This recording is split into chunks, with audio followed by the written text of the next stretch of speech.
మహాగణాధిపతయే నమః. ఓం గురుభ్యో నమః. ఓం శ్రీమాత్రే నమః. పరమేశ్వర స్వరూపమైనటువంటి జ్యోతిష, వాస్తు మరియు ఇతర అనేకమైనటువంటి శాస్త్రములను మనకు అందించినటువంటి మహర్షులకి నమస్కారం. హయగ్రీవ హయగ్రీవ హయగ్రీవేతి యోపదేత్తస్స నిస్సరతే వాణి జహ్నుకన్యా ప్రవాహవత్ అరుణాం కరుణాతరంగితాక్షీం ధృతపాశాంకుశ పుష్పబాణచాపాం అనిమాదిభిరావృతాం మయూకైః అహమిత్యేవ విభావయే భవానీం. శ్రీమాత్రే నమః. ప్రేక్షకులందరికీ కూడా ఆ యొక్క లలితా అమ్మవారి యొక్క అనుగ్రహం పరిపూర్ణంగా కలగాలని మనస్ఫూర్తిగా కోరుకుంటూ, ఇప్పుడు నేను చెప్పబోయేటువంటి టాపిక్ ఏదైతే ఉందో, చెప్తుంది నేనైనప్పటికీ కూడా చెప్పేస్తుంది సాక్షాత్ లలితా అమ్మవారిగా భావిస్తూ, ఈరోజు మనము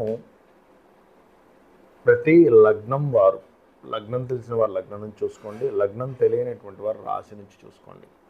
ప్రతి లగ్నం వారు ఎవరికి రుణపడి ఉంటారు, ఆ రుణపడి ఉన్నటువంటి వాటి మూలంగా వాళ్ళ లైఫ్స్లో ఎటువంటి సంఘటనలు జరుగుతుంటాయి, అటువంటివి ఆ రుణం తొందరగా తీర్చుకునేటువంటి యోగం ఎలా ఏర్పడుతుంది, ఎటువంటి విషయాలు మీరు చేయాలి, ఏవి చేయకూడదు, అదేవిధంగా దీనికి కొన్ని కండిషన్స్ చెప్తాను. అది ఆఖరిలో మీరు వీడియో ఆఖరి వరకు చూస్తే కనుక కండిషన్స్ కూడా వస్తాయి. సో ఇప్పుడు మనం ఒక్కొక్క లగ్నం నుంచి మనం మొదలు పెడదాం. కన్యా లగ్నము, కన్యా రాశి. లగ్నం తెలిసిన వారు లగ్నం నుంచి చూసుకోండి, లగ్నం తెలియని వారు రాశి నుంచి చూసుకోవచ్చు. అయితే ఈ కన్యా లగ్న రాశి వారికి ప్రధానంగా మీ పూర్వజన్మ కర్మ ఏమై ఉంటుంది, దేనివల్ల మీరు జన్మించడం జరుగుతుంది, దేనివల్ల ఈ రుణం అనేటువంటిది ఉంటుంది, ఎవరితో రుణపడి ఉంటారని చూసుకున్నట్లయితే ముఖ్యంగా కన్యా వారు సంతానంతో రుణపడి ఉంటారు. గుర్తుపెట్టుకోండి, సంతానంతో రుణం ఉంటుంది. అదేవిధంగా వీళ్ళ లైఫ్ మొత్తం గమనించుకున్నట్లయితే ముఖ్యంగా మనీని ఎక్కువగా వీళ్ళు అక్కడి నుంచి తీసుకురావడం, దీన్ని మళ్ళీ రొటేషన్ చేయడం, మళ్ళీ ఇంకో దగ్గర తీసుకురావడం, ఇది లైఫ్లో చాలా మట్టుగా ఉంటుంది. గుర్తుపెట్టుకోండి, బికాజ్ ఆఫ్ రుణాన్ని తీర్చడం మళ్ళీ తీసుకోవడం, ఇది రెగ్యులర్గా ఉంటుంది. వీళ్ళకి రెగ్యులర్ వర్క్ అయిపోతుంది రుణ సంబంధించినటువంటి అంశం ఏదైతే ఉందో వీళ్ళకి. అదేవిధంగా వీళ్ళు వర్క్ రిలేటెడ్ సంబంధించినటువంటి విషయంలో గుర్తుపెట్టుకోండి, ఎనీ క్రియేటివ్ రిలేటెడ్ రుణం కూడా ఉంటుంది వీరికి. ఎందుకంటే పంచమ స్థానం కనెక్ట్ అయింది. పంచమ స్థానం అనేటువంటిది క్రియేటివ్, సంతానము, అదేవిధంగా కొంతవరకు స్నేహ సంబంధమైన రుణం కూడా ఉంటుంది. అంటే స్నేహితులతో తీర్చుకోవాల్సిన కొంత రుణం ఉంటుంది. అందుకే ఏంటంటే కొంచెం ఎక్కువ స్నేహాలు కూడా ఉంటాయి వీరికి. సో స్నేహ సంబంధించినటువంటిది, ఏదైనా ఒక ప్రాబ్లమ్ని క్లియర్ చేసేటువంటి రుణం కోసం కూడా వీళ్ళు పుడతారు.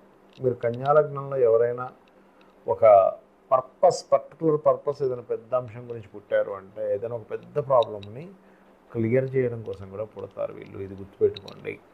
అదేవిధంగా సంతానం సంబంధించిన, వైద్య సంబంధించిన రుణం అంటే అదేంటంటే వైద్య సంబంధించిన రుణం కూడా ఉంటుందా, సంతానం సంబంధించిన రుణం ఉంటుంది. చూడండి, ఒక్కోసారి మనం కొంతమంది జన్మించి వాళ్ళు నేను ఫలానాది కనిపెట్టాను, దానివల్ల ఇక్కడి నుంచి ఇంకా ఇటువంటి రోగం ఎవరికి రాకుండా మనం రక్షించవచ్చు అంటూ ఉంటారు. ఇప్పుడు మన పెద్ద పెద్ద రీసెర్చెస్ జరుగుతూ ఉంటాయి.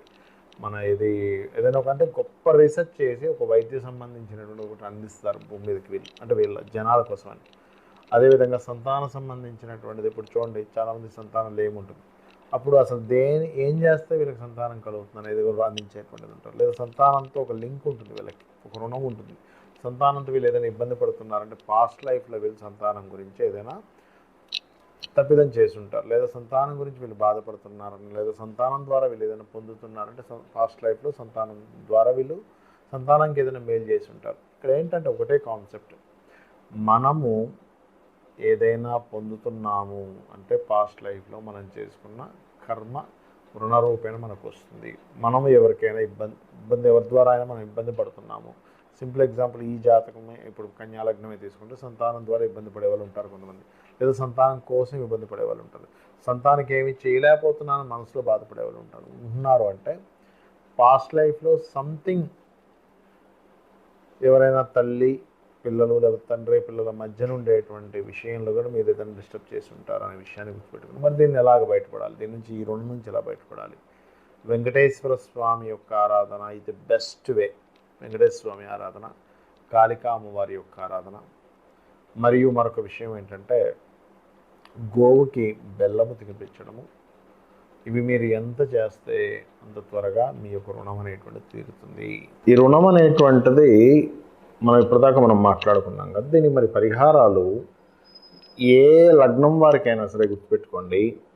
పరిహారం అనేటువంటిది ఏదైతే ఉందో అది మీరు పాయింట్ నెంబర్ 1 రెగ్యులర్గా చేసుకోవాలి. ఏదో ఒకసారి చేశానండి, ఒకసారి చేశాను నాకు తీరిపోదా అంటే తీరదు అది అరుణం. ఎందుకంటే మీకు పూర్వజన్మల్లో చేసినటువంటి కర్మ మూలంగానే మీ చుట్టూనే బంధువర్గం రూపంలోని, ఫ్రెండ్స్ రూపంలోని, శిష్యుల రూపంలోని, గురువుల రూపంలోని, భార్య భర్త పిల్లలు, ఇంటి పక్కింటి వాళ్ళ రూపంలోని, ఎదురింటి వాళ్ళ రూపంలోని, మీ బాస్ రూపంలోని, మీ యొక్క కొలిక్ రూపంలోనే వస్తూ ఉంటుంది ఆ కర్మ అనేటువంటిది. వాళ్ళతో మీకు తెలియకుండా ఒక మిస్అండర్స్టాండింగో లేకపోతే గొడవ జరుగుతుంది అనుకోండి, అది మరింత పెంచుకోకండి. ఎందుకంటే ఆల్రెడీ మీ పాస్ట్ లైఫ్లో ఉన్నటువంటి కర్మ వల్ల ఇది జరిగింది, ఇందులో పుట్టారు, మళ్ళీ ఇంకా పెంచుకుంటున్నారు అనుకోండి, అది మరలా ఇంకొక 10 జన్మలకి అది ఫాలో అవుతూ ఉంటుంది మీకు. అంటే ఇంకో 10 జన్మల వరకు మళ్ళీ మీరు దాని రుణం తీర్చుకునే పని లేదు, మళ్ళీ అక్కడ ఫైట్ చేసారు మళ్ళీ. అలా ఏంటంటే ఒక్క దగ్గర కాకుండా, ఎందుకంటే దీనికే మనకి చూడండి, మనకి మహాభారతాలు లాంటి వాటిల్లో చూపిస్తూ ఉంటారు మనకి, భీష్ముడి మీద కోపంతో నేను మళ్ళీ ఇంకో జన్మెత్తాలి, ఇంకో జన్మెత్తుతాడు. మనకు పురాణాల్లో చాలా వాటిల్లో చూపిస్తూ ఉంటారు. అంటే ఏంటి, జన్మలు ఉండేటువంటి కాన్సెప్ట్ సనాతన ధర్మంలో, మన శాస్త్రాల్లో, వేదాల్లో చెప్పబడింది. జన్మ అనేటువంటిది ఉంటుంది, మనకు భగవద్గీతలో కూడా చెప్పబడింది. మనం దేన్నైతే ఎక్కువగా థింక్ చేస్తుంటామో, అది శత్రు రూపంలో కావచ్చు, మంచిది కావచ్చు, ఆ వ్యక్తికి ఆ జన్మ రావడం జరుగుతుంది.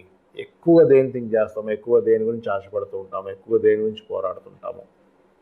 కాబట్టి ఇప్పుడు మనం చెప్పుకున్నటువంటి కాన్సెప్ట్ ఏదైతే ఉందో, ఈ రుణానికి సంబంధించిన కాన్సెప్ట్ ఏదైతే ఉందో, ఇది క్లియర్ అవ్వాలి అంటే ఇప్పుడు నేను మీ రాశిపరంగా ఏదైతే రెమెడీ చెప్పానో దాన్ని మీరు ఎంత చేస్తే అంత రుణం క్లియర్ అవుతూ ఉంటుంది. అందులో ప్రధానంగా గోవులకి ఏదైతే తినిపించాలని చెప్తుంటానో అది గోవులకు తినిపించడము. ఉదాహరణకి ఏ పెసలో దానం ఇవ్వమని చెప్పాను, గోవులకి ఆకుకూరలు తినిపించడం. ఏ గోధుమలో దానం ఇవ్వమని చెప్పాను, గోధుమ రవ్వ గోవులకు తినిపించడం. అదేవిధంగా ఉదాహరణకి గురువు బాలేడని చెప్పి శనగలు దానం ఇవ్వమని చెప్పాను, శనగలు తినిపించకుండా ఆ ప్లేస్లో మీరు ఏం చేస్తారంటే గోవుకి అరటి కాయలు తినిపించండి. ఒక్కోసారి శని ద్వారా వస్తుంది రుణం, అంటే శని గ్రహం ద్వారా రుణం వస్తుంది. అలాంటప్పుడు తెల్ల నువ్వులు దానం ఇవ్వమని చెప్తాను, కానీ గోవుకి నువ్వులు తినిపించకూడదు. అలాంటి సందర్భంలో మీరు చేయవలసింది ఏమిటి అంటే గోవుకి బెల్లము తినిపించాలి. ఆ రకంగా పదార్థం అన్నీ కూడా గోవులకు తినిపించకూడదు.